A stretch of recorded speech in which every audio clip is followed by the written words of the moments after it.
Hello મિત્રો, કેમ છો? આજે આપણે લીગલ લેંગ્વેજની અંદર એટલે કે લીગલ ઇંગ્લિશની અંદર નવા પ્રશ્નોની ચર્ચા કરીશું. આજે આપણે મેક્સિમ જોવાની છે. કઈ મેક્સિમ છે? તો એક્ટર્સ નોન ફેસિટ રિયમ. એક્ટર્સ નોન ફેસિટ રિયમ. નીસી મીન સીટ રિયા. નીસી મીન સીટ રિયા. આ તમારી શું છે? મેક્સિમ છે. હવે આગળ આપણે વાત કરીએ. એક્ટર્સનો મતલબ થાય, એક્ટ્સનો મતલબ થાય કે કોઈ કૃત્ય, બરાબર? કે કોઈ પણ કૃત્ય બને એની અંદર તમને શું જોવા મળે? ગુનાહિત માનસ જોવા મળે. તો અથવા તો એમ કહી શકાય કે ગુનાહિત માનસ વગર કોઈ પણ કૃત્ય બની શકે નહીં, અથવા તો કોઈ પણ ગુનો બની શકે નહીં. એના પાછળ શું હોય? ખરાબ ઇન્ટેન્શન હોય, અથવા તો એનો ખરાબ ઈરાદો આપણને જોવા મળે છે. તો ગુનાહિત માનસ વગર કૃત્ય બનશે નહીં, અથવા તો કૃત્ય બનવા પાછળ શું સામેલ હશે? ગુનાહિત માનસ સામેલ હશે. એટલે તો ગુનો બને ત્યારે એની અંદર શું હોય? તો ગુનાહિત ઈરાદો, ગુનાહિત માનસ આપણને જોવા મળે છે. એના વગર કૃત્ય બનશે નહીં, અથવા તો ગુનો બનશે નહીં. એટલે જ્યારે પણ તમારો ગુનો સાબિત કરવો હોય કે આ ભાઈ ખરેખર ખૂન કર્યું છે, તો એના માટે તમારે શું સાબિત કરવું પડશે? અને ગિલ્ટી માઇન્ડ, એનો ઈરાદો કેવો હતો તે સાબિત કરવું પડશે. એટલે કે ઇન્ટેન્શન ખરાબ હતું તે સાબિત કરવું પડશે. એનું માઇન્ડ પણ ત્યારે કેવું હતું? ખરાબ હતું. જાણી જોઈને કરેલું એવું આપણને દેખાઈ આવતું હોવું જોઈએ. તો આ જે છે તમારી ગુજરાતીની અંદર આપણે એક્સપ્લેનેશન જોયું છે કે એક્ટર્સ નોન ફેસિટેરિયમ. એક્ટર્સનો મતલબ થાય કોઈ કૃત્ય. નોન ફેસિટેરિયમ એ ત્યારે જ બને છે જ્યારે નીસી મીન રિયા, કે એનો ઈરાદો, રિયા જે છે એને કહેવામાં આવે ઈરાદો. રિયા એટલે શું છે? ઈરાદો. તો આનો મતલબ રિયાનો મતલબ આપણે કહી શકીએ કે ઈરાદો. તો રિયમ નીસી સીટ મીરિયા એટલે કે જ્યારે પણ કોઈ કૃત્ય બને ત્યારે ગુનાહિત માનસ અંદર સમાયેલું હશે એવું આપણને દેખાય. તો કૃત્ય બનવા પાછળ ગુનાહિત માનસ જોવા મળે છે એવું આ શું કહેવા માંગે છે? તો આ મેક્સિમ આપણને કહેવા માંગે છે. ચાલો, તો હવે એને આપણે સમજાવવાની છે વ્યવસ્થિત. આપણા 4 ફોર્મેટ તમને ખ્યાલ છે. સૌથી પહેલે મિનિંગ આપણે સમજાવવાનું છે, ત્યાર પછી આપણે એક્સપ્લેનેશન આપીશું, ત્યાર પછી એક્ઝામ્પલ આવતા હોય તો એક્ઝામ્પલ આપવાનું, પછી કેસ સ્ટડી આવતી હોય તો કેસ સ્ટડી લખવાની. બીજી અંદર ઉમેરાય એક્સેપ્શન એટલે કે અપવાદો. ક્યારે ગુનો ન કહેવાય, બરાબર ને? આપણે કોઈ વખત બચાવમાં પણ કંઈ કામ કરતા હોય તો એને ગુનો ન પણ કહી શકાય. તો ક્યારે થાય. તો ગુનો બનવા પાછળનું કારણ મહત્વનું શું છે? કે એનું ઈરાદો અને ઇન્ટેન્શન, એનું માઇન્ડ કેવું હશે? ખરાબ હશે. એટલે કે ઇન્ટેન્શન ગિલ્ટી હશે, અને એનું સીટ્રિયા પણ કેવું હશે? તો ગિલ્ટી હશે. તો એ વસ્તુ તમારે અહીંયા લખવાની છે મિનિંગ તરીકે. ચાલો, તો સમજી લઈએ આપણે મિનિંગ શું કહે છે? It is a Latin Maxim which means date. આપણે પહેલે બી તમને વાત કરી ગયો કે તમારે આ લખવાનું છે. It is a Latin Maxim. આ એક લેટિન મેક્સિમ છે. વિચ મીન્સ કે જેનો મતલબ થાય છે. શું મતલબ થાય છે? ચલો, લખેલું છે તો act does not make a person guilty. હવે કોઈ કૃત્ય બને અથવા ગુનો બને એટલે પર્સન ગિલ્ટી સાબિત થઈ જતો નથી. તો act does not make a person guilty unless કે જ્યાં સુધી the mind should also be guilty, કે જ્યાં સુધી એનું માઇન્ડ કેવું હોય? ગિલ્ટી ન હોય, બરાબર? ખરાબ એનો ઈરાદો ન હોય. Intention was not. Act does not make a person guilty. Act does not make a person guilty unless the mind should also be guilty, બરાબર? જ્યાં સુધી ગુનો સાબિત કરવા પાછળ એનું શું સાબિત કરવું પડશે? ઈરાદો ખરાબ હતો એ આપણે સાબિત કરવું પડશે. ત્યારે જઈને એ ઓફિસમાં શું થશે? કન્વર્ટ થશે. ત્યાં સુધી થશે નહીં. તો the act does not make a person guilty. Act બની એટલે તો પર્સન ગિલ્ટી છે એવું ન કહી શકાય. ત્યાં સુધી કે જ્યાં સુધી એનું mind should also be guilty, કે જ્યાં સુધી એનું મગજ ગિલ્ટી સાબિત થાય, બરાબર? ગુનાહિત માનસ એનું સાબિત ન થાય ત્યાં સુધી. ચાલો, તો આ વસ્તુ શું છે? એ સાબિત કરે છે કે ગુનાહિત માનસ વગર કૃત્ય બનતું નથી, અથવા તો કૃત્ય બનવા પાછળ શું જોવા મળે આપણને? ગુનાહિત માનસ વ્યક્તિનું જોવા મળે છે. એટલે કે કોઈ બી ગુનો બનશે ત્યારે આપણે સાબિત કરી આપવું પડે તમારી ક્રિમિનલ પ્રોસિડિંગ્સની અંદર. ચાલો, તો આ તમારું મિનિંગ થયું છે. મિનિંગ તમારે અંડરલાઇન કરી દેવાનું છે. ચાલો, હવે એને એક્સપ્લેનેશન આપીશું આખું, કેવી રીતે આપણે સાબિત કરવાનું આવે. તો ફરી પાછું આપણે ટાઇટલ બનાવીએ એક્સપ્લેનેશન, બરાબર? ઉપરની મેક્સિમનું એક્સપ્લેનેશન આપણે નીચે આપીએ. કેવી રીતે આપવાનું છે? અંડરલાઇન કરવાનું છે. A person criminally liable for an offence. Person criminally liable for an offence. લાયેબલનો મતલબ જવાબદાર, ને ક્રિમિનલ એટલે આપણે ફોજદારી ગુનો માટે, અને ઓફેન્સ એટલે ગુનો કહેવાય. અ પર્સન ક્રિમિનલી લાયેબલ એ ક્યારે ગુના માટે જવાબદાર છે? ચાલો, ક્યારે જવાબદાર બને? તો it is not enough to prove that they committed prohibited act. આ કંઈ જરૂરી નથી કે એણે પ્રોહિબિટેડ એક્ટ કર્યું, ગુનાહિત કાર્ય કર્યું એટલે એને સજા થશે જ, બરાબર? It is not enough to prove. એ આટલું એ ઇનફ નથી પૂરું કરવા માટે કે they are committed prohibited act, કે તે એણે ગુનાહિત કાર્ય કરેલું છે. એ એટલું ઇનફ નથી એને સજા આપવા પાછળ. But it must also prove they had a criminal intent. એનું ઇન્ટેન્ટ શું હતું? ગુનાહિત ઈરાદો કેવો હતો? મારવાનો જ હતો. એવું આપણે સાબિત કરવું પડે. ખાલી ગુનો થયો છે એના પરથી સાબિત નહીં કરી શકાય ગુનો થયો છે, બરાબર? They committed prohibited act but also must prove that they had criminal intent એટલે કે ઈરાદો, બરાબર, ગુનાહિત ઈરાદો, અને ગિલ્ટી માઇન્ડ હોવું જોઈએ. માઇન્ડ કેવું હોવું જોઈએ? અસ્થિર મગજ તો નહીં હોય, પણ કેવું માઇન્ડ બી ખરાબ હોવું જોઈએ, મારવાનો એનો ઈરાદો હોવો જોઈએ, એવું ખરાબ માઇન્ડ એની અંદર હોવું જોઈએ. વિધાઉટ ક્રિમિનલ ઇન્ટેન્શન, બરાબર, વિધાઉટ ક્રિમિનલ ઇન્ટેન્શન વગર લાયબિલિટી અથવા તો પનિશમેન્ટ થતી નથી. તો વિધાઉટ ક્રિમિનલ ઇન્ટેન્શન લાયબિલિટી અથવા તો ઓરનો મતલબ થાય અથવા, પનિશમેન્ટ નોટ પ્રૂવ, પનિશમેન્ટ અથવા તો લાયબિલિટી એટલે કે જવાબદારી પ્રૂવ કરી શકાતી નથી. એટલે બે વસ્તુ અહીંયા ક્લિયર થઈ ગઈ. એક તો જો શું છે કે કમિટેડ, જ્યારે પણ પ્રોહિબિટેડ એક્ટ કમિટ કરે એનો મતલબ ગુનો બનતો નથી, પણ સાથે સાથે શું જોવામાં આવે? ધે હેડ ક્રિમિનલ ઇન્ટેન્ટ અથવા તો ગિલ્ટી માઇન્ડ પણ જોવામાં આવે છે. એટલે બે વસ્તુ પ્રૂવ થાય કોઈ પણ ઓફેન્સને તમારે પ્રૂવ કરવું હોય તો. ચાલો પેરેગ્રાફને ફરી પાછું સમજીએ. A person criminally liable for an offence, person criminally liable for an offence, offence એટલે કે ગુનો, લાયબિલિટી જવાબદાર, ગુનાહિત જવાબદારી એની ક્યારે ઉદ્ભવે? ગુના માટે. It is not enough to prove, આ એટલું ઇનફ નથી પૂરું કરવા માટે કે ધે કમિટેડ પ્રોહિબિટેડ એક્ટ, કે તેણે ગુનાહિત કૃત્ય કરેલું છે, but it must also prove, કે પાછું પ્રૂવ પણ કરવાનું છે, they had criminal intent or guilty mind, કે એનો ઈરાદો ક્રિમિનલી હતો, બરાબર, ગુનાહિત ઈરાદો હતો, અને ગિલ્ટી માઇન્ડ એનું હતું, બરાબર. આ બે વસ્તુ આપણે સાબિત કરવી પડે. Without criminal intention or guilty mind liability or punishment not prove, એ આપણે સાબિત કરી શકતા નથી. ઉદાહરણ તરીકે કોઈ આપણને ફટકો મારતો અને આપણે એને મારવાના ચક્કરથી ધક્કો મારી દઈએ ને એ પડી જતો હોય, બરાબર, અને લાગી જાય માથામાં મરી જતો હોય, તો આ તો સેલ્ફ પ્રિવેન્શન થયું, સ્વ બચાવ માટે આપણે કર્યું. એનો મતલબ મરી ગયો તો કંઈને મારવાનો થોડી હતો, પણ લાગી ગયું, બરાબર. એવું જેમ ક્રિકેટની અંદર બોલ મારે છે અને બોલ લાગીને સ્ટેડિયમમાં કોઈને વાગે છે અને મરી જાય છે, તો આપણે ઈરાદોને મારવાનો તો હતો જ નહીં ને, બરાબર, એ વ્યક્તિને. તો આ વસ્તુ પ્રૂવ થાય. તો બે વસ્તુ અહીંયા પ્રૂવ કરવાની છે કે તમારો એક્ટ બનેલો છે એટલું જ ઇનફ નથી, એની સાથે તમારે શું સાબિત કરવું પડશે? ક્રિમિનલ ઇન્ટેન્ટ પણ સાબિત કરવું પડશે, અને ગિલ્ટી માઇન્ડ એનું છે એ પણ સાબિત કરવું પડશે. અધરવાઇઝ એને સજા પાત્ર ગુનો કહી શકાય નહીં. તો આ વસ્તુ આ એક્સપ્લેનેશનની અંદર તમારે સમજાવવાની છે. ચાલો હવે આ તો તમે સમજાવી દીધું. એસેન્ટિયલ કમ્પોનન્ટ, મહત્વના લક્ષણ એમ કહી શકીએ ને, તો essential component to prove offence, ઓફેન્સને પ્રૂવ કરવા માટે બે એસેન્ટિયલ કમ્પોનન્ટ આપણને જોઈએ, મહત્વની બાબત, મહત્વના લક્ષણ જોઈએ, એના પરથી આપણે સાબિત કરી શકીએ કે ગુનો બનેલો છે. તો મેં તમને ઉપર વાત કરી ગયો કયા બે હતા? એક તો કમિટેડ પ્રોહિબિટેડ એક્ટ, એટલે પ્રોહિબિટેડ એક્ટ કરેલો હોવો જોઈએ. બીજું શું હોવું જોઈએ? એનું માઇન્ડ પણ ક્રિમિનલી ગિલ્ટી હોવું જોઈએ, ઇન્ટેન્શન એનું ગિલ્ટી હોવું જોઈએ, તો સાબિત કરી શકાય. તો બે કમ્પોનન્ટ આપણે લખવાના. તો અહીંયા લખેલું છે એક્ટસ રિયા, બરાબર, અહીંયાથી આપણે લીધું છે એક્ટસ રિયા, અને બીજું છે મેન્સ રિયા, માણસનો ઈરાદો, અને જે એક્ટ છે કૃત્યનો ઈરાદો શું છે. ચાલો તો કૃત્ય ઈરાદો શું આવે? તો પરફોર્મ પ્રોહિબિટેડ એક્ટ. પહેલી વાત શું આવી ગઈ કે એણે પ્રોહિબિટેડ એક્ટને પરફોર્મ કરેલો હોવો જોઈએ. પરફોર્મ એટલે કામ કરેલું, કરવું, બરાબર ને. તો એક્ટસ રિયા એનો મતલબ થાય પરફોર્મ પ્રોહિબિટેડ એક્ટ, ખરાબ કૃત્ય, પ્રોહિબિટેડ એટલે કે જે પ્રતિબંધિત કાર્ય હોય એવું કાર્ય કરે, એટલે કે ક્રિમિનલ એક્ટ કરે. દારૂ લાવવાનું કામ કર્યું તે ક્રિમિનલ એક્ટની અંદર આવી જાય. કોઈને મારવાનું કામ કર્યું, BNSSની અંદર જે આવે બધા, બીએનએસની અંદર જે બી આપણને ગુના આપેલા છે બધા ક્રિમિનલ એક્ટ કહેવાય અથવા ક્રિમિનલ એક્શન કહેવાય તમારી બધી. તો પરફોર્મ પ્રોહિબિટેડ એક્ટ એટલે કે અહીંયા અમે લખી શકો કે અંડર એક્ટ ઓફ BNS જે બી આવતા હોય તે, બરાબર, ઓલ ઓફેન્સ. તો એક્ટ્સ રિયાનો મતલબ પરફોર્મ પ્રોહિબિટેડ એક્ટ, કોઈ કાર્ય કરવું જે પ્રોહિબિટેડ છે કાયદા અંતર્ગત, બરાબર, લોનો બ્રેક કરવું, બરાબર, તે. ચાલો મેન્સ રિયા, બરાબર, મેન્સ રિયા તો મેન્ટલ કન્ડિશન ઓફ પર્સન, માણસની મેન્ટલ કન્ડિશન કેવી છે તેની વાત કરે છે. પણ અહીંયા કેવી છે? ખરાબ કન્ડિશનની વાત.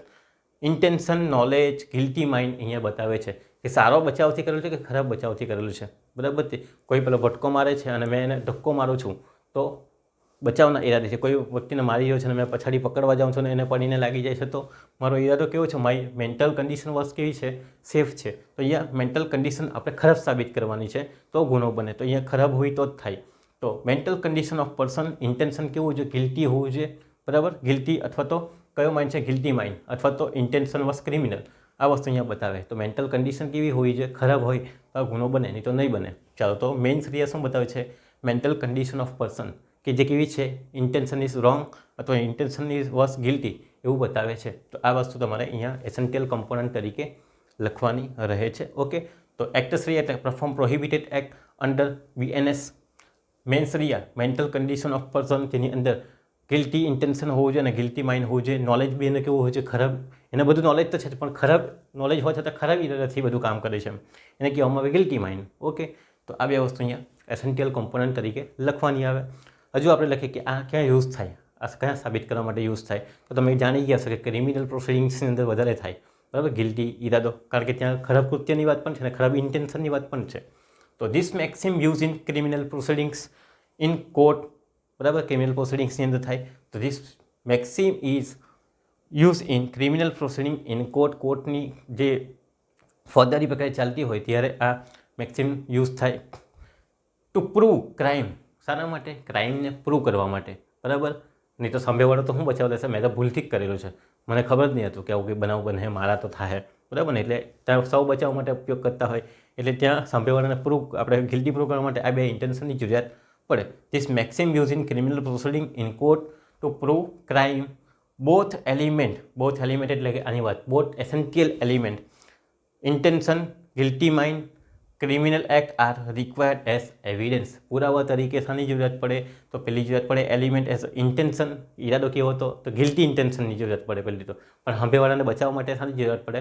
એનો કોઈ ઇન્ટેન્શન નહીં, પણ કેવો ઈરાદો? સારો ઈરાદાની વાત છે, ત્યારે ગિલ્ટી નહીં હોવું જોઈએ. ગિલ્ટી માઇન્ડ, ખરાબ મગજ, તો સારા મગજથી જ યુઝ કરેલું, અથવા તો કહીને એનું મગજ તો પહેલેથી જ છટકેલું છે અને આનાથી ભૂલથી થઈ ગયું છે, એવું આપણે સાંભળેવાળો જે વકીલ છે તે પછી પ્રોસિડિંગ્સની અંદર શું મૂકે? એનો બચાવ મૂકે. ક્રિમિનલ એક્ટ, ખરાબ કૃત્ય કરેલું છે તે પણ સાબિત કરવું પડે. Act are required as evidence, આ 3-4 બાબત જે છે તે આપણને જોઈએ શાની અંદર? ગુનો સાબિત કરવા માટે. તો this maxim is use in criminal proceeding in court two prove crime, both element, intention, guilty mind, criminal act are required as a evidence, પુરાવા તરીકે જરૂરિયાત આપણને પડે શાની અંદર? પ્રોસિડિંગ્સની અંદર. ચાલો, હવે અહીંયા આપણને આપેલું છે નવો એક મુદ્દો છે એક્સેપ્શન. એક્સેપ્શન એટલે અપવાદ, કે ક્યારે ગિલ્ટી માઇન્ડ છે, ગિલ્ટી બાબતો છે તેને આપણે ઓફેન્સ તરીકે ગણતા નથી, બરાબર. એવું કહેતો હોય ને બચાવ માટે. BNSSની અંદર આપણને આપેલા છે સામાન્ય અપવાદો, બચાવો, બરાબર. તો ઘણા બધા કૃત્ય છે કે દારૂ પીને કંઈ કૃત્ય કરેલું હોય, નાના બાળકનું કૃત્ય છે, બરાબર, સ્વ બચાવ માટે આપણે કોઈ કૃત્ય કરે, બરાબર ને. જજનું જે કૃત્ય છે કે જે સત્તા પર બેસીને પોતે ફાંસીની સજા આપે, તો એ ક્રિમિનલ એક્ટના અંતર્ગત પ્રોહિબિટેડ એક્ટના અંદર આવતું નથી. ચાલો, તો એ લખવાનું છે. ઓફ એક્સેપ્શન ટાઇટલ આપશું, અપવાદો જેને કહેવામાં આવે કે ક્યારે એ ઓફેન્સ ન કહેવાય. આવું બધું આ જે બાબતો છે એ ગુનો ગણવામાં આવતી નથી. There is an exception of this Maxim, અહીં થોડા એક્સેપ્શન, અપવાદો આપેલા છે કે જે ગુનો ગણાતા નથી. Known as a act of child, 7 years under 7 years જે એક્ટ ઓફ ચાઇલ્ડ છે, ચાઇલ્ડના માટેનું જે કૃત્ય છે. એક્ટનો મતલબ પેલા આપણે કાયદાની વાત નથી પણ કૃત્યની વાત છે. ચાઇલ્ડનું કૃત્ય છે તો એક્ટ ઓફ ચાઇલ્ડ, 7 વર્ષથી નાના બાળકો માટે, બરાબર. સેલ્ફ પ્રિવેન્શન એટલે કે સ્વ બચાવ કહેવામાં આવે એને, self prevention. Act under threat, ધમકી હેઠળ આપણે કોઈ કૃત્ય આપણા પાસે કરાવડાવવામાં આવે, બંદૂક મૂકીને કાને માર, તો આપણે મારવું પડે. If intention is pure with sound mind, offence is not committed. તો ઓફેન્સ એ કમિટેડ કહેવાશે નહીં, ગુનો બનેલો કહેવાશે નહીં, કારણ કે શું છે? સ્વ બચાવ માટે કર્યું. હવે આ ચાઇલ્ડનું એક 7 વર્ષથી ઓછા યરના જે બાળકનું કૃત્ય ગુનો ગણવામાં આવતો નથી. સેલ્ફ પ્રિવેન્શન, બરાબર, સ્વ બચાવ માટે આપણે કંઈ કરેલું હોય, કોઈ આપણને મારતો હોય ગોળીથી અને ગોળી લાગીને ફરી પાછો એને જ લાગી ગયો હોય તો સેલ્ફ પ્રિવેન્શન કહેવાય. એક્ટ અંડર ધ થ્રીટન એટલે કે ધમકી, થ્રીટનો મતલબ થાય એ હેઠળ કોઈ કૃત્ય કરાવેલું હોય આપણી પાસેથી, બીજો આપણા પાસે કોઈ ઓપ્શન જ નહીં હોય.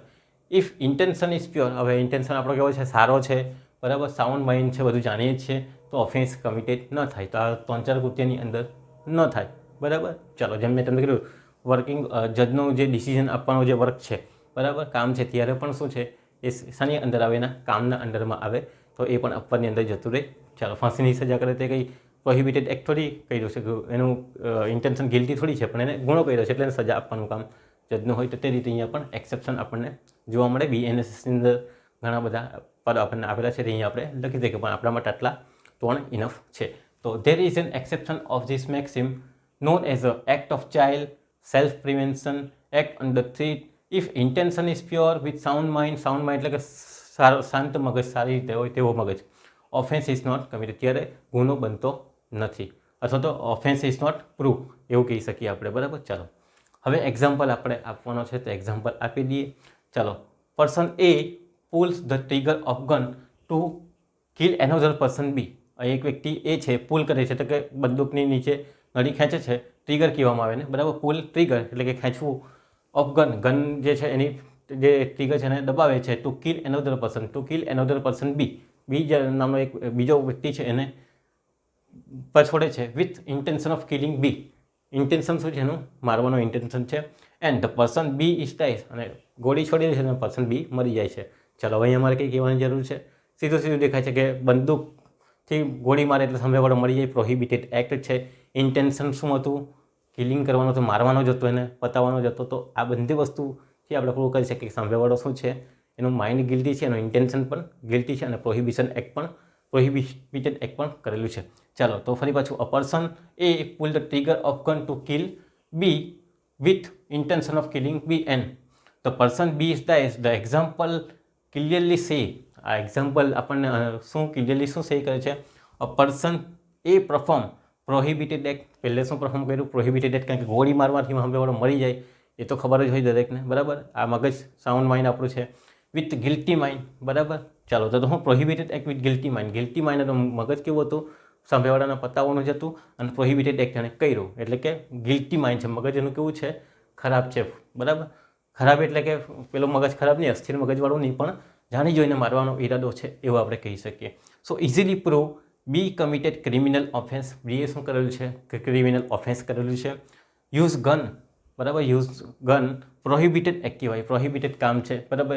બંદૂકથી ગોળી ચલાવી સામેવાળો મરી જાય એટલે પ્રોહિબિટેડ એક્ટ છે, ચલાવી નહીં શકાય. હા, સેનાવાળા ચલાવી શકે. ઇન્ટેન્શન ટુ કિલ એ પ્રૂવ ગિલ્ટી માઇન્ડ. હવે એનું ઇન્ટેન્શન શું હતો? કિલિંગ કરવાનો હતો, મારવાનો હતો. તો એ શું બતાવે છે? Guilty mind. એનો ઈરાદો હતો કે એને મારવું જ છે, ખરાબ એનો ઈરાદો હતો એમ. ગિલ્ટી માઇન્ડ એટલે ખરાબ ઈરાદો હતો એમ આપણે કહી શકીએ. તો આ છે એક્ઝામ્પલ.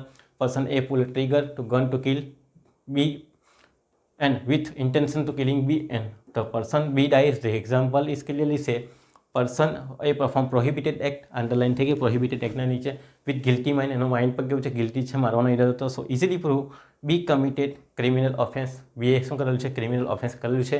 કેવી રીતે કહી શકીએ? Use gun is a prohibited act છે, એન્ડ ઇન્ટેન્શન ટુ કિલ એ પ્રૂવ ગિલ્ટી માઇન્ડ છે. તો આરામથી આપણે બે વસ્તુ ઇઝીલી અહીંયા સાબિત કરી દીધી.